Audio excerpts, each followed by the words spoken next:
जी बिल्कुल, माएँ खबरदार रहें, अपने बच्चों को आँखों में जो सुरमा डाला जा रहा है या काजल डाला जा रहा है या इसके साथ अर्क गुलाब बच्चों की आँखों में इस्तेमाल किया जाता है या बड़े अर्क गुलाब इस्तेमाल करते हैं या फिर जो शहद का इस्तेमाल किया जाता है, ये आँखों के लिए फ़ायदेमंद नहीं बल्कि इंतहाई ख़तरनाक है। इससे कौन-सी आँखों की बीमारियाँ पैदा हो सकती हैं? हमारे साथ प्रोफ़ेसर इंचार्ज एचओडी आई वार्ड लट्सपाल 1 प्रोफ़ेसर डॉक्टर रिज़वान मौजूद हैं, उनसे बात करते हैं।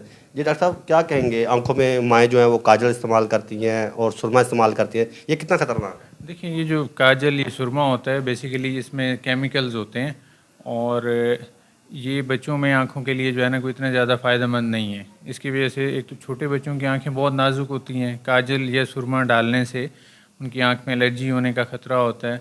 दूसरा, आँख में कोई भी चीज़ डालें तो वो आँख की जो एक पानी वाली नाली होती है वो नोज़ में लेके जा रही होती है आँख का पानी, तो ये सुरमे के पार्टिकल या काजल उसको ब्लॉक कर देता है और बाद में उसकी पेचीदगियाँ पैदा हो जाती हैं। समटाइम्स उस नाली को खोलने के लिए ऑपरेशन करने पड़ते हैं। दूसरा, मार्केट में जितने काजल या सुरमा ये चीज़ें अवेलेबल हैं, अब इनमें ज़्यादातर केमिकल्स होते हैं। जो बेसिकली सुरमा जो चीज़ होती थी पहले दौर में, वो एंटीमनी क्लोराइड एक धात होती थी जिसका थोड़ा बहुत एंटीबायोटिक इफ़ेक्ट होता था, तो इसलिए उसको डालना फ़ायदेमंद हो सकता था। लेकिन आजकल जितनी भी ये चीज़ें अवेलेबल हैं उनमें सारे केमिकल्स होते हैं और इन चीज़ों से अवॉइड करना चाहिए। इसी तरह से जो रोज़ वाटर डालते हैं या शहद डालते हैं, वो घर में कब से पड़ा हुआ होता है, कोई स्टरलाइज्ड बॉटल में होता नहीं, तो उसमें भी कंटेमिनेशन का ख़तरा होता है।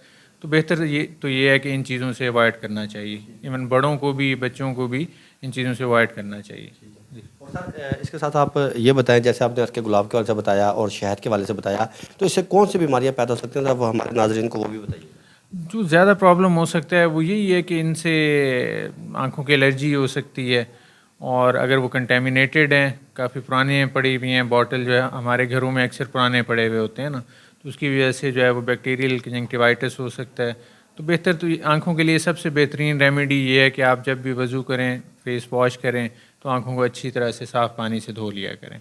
ये कोई भी शहद या रोज़ वाटर, सुरमा की कोई भी ऐसी चीज़ डालने से ये सबसे बेहतर है। आज बिल्कुल इजतनाब करें सुरमा डालने से, काजल डालने से या फिर अर्क गुलाब जो आंखों में इस्तेमाल किया जाता है या फिर जो शहद इस्तेमाल किया जाता है, ये इंसानी आंखों के लिए जो है वो सेहतमंद नहीं बल्कि उनके लिए मुज़र सेहत है।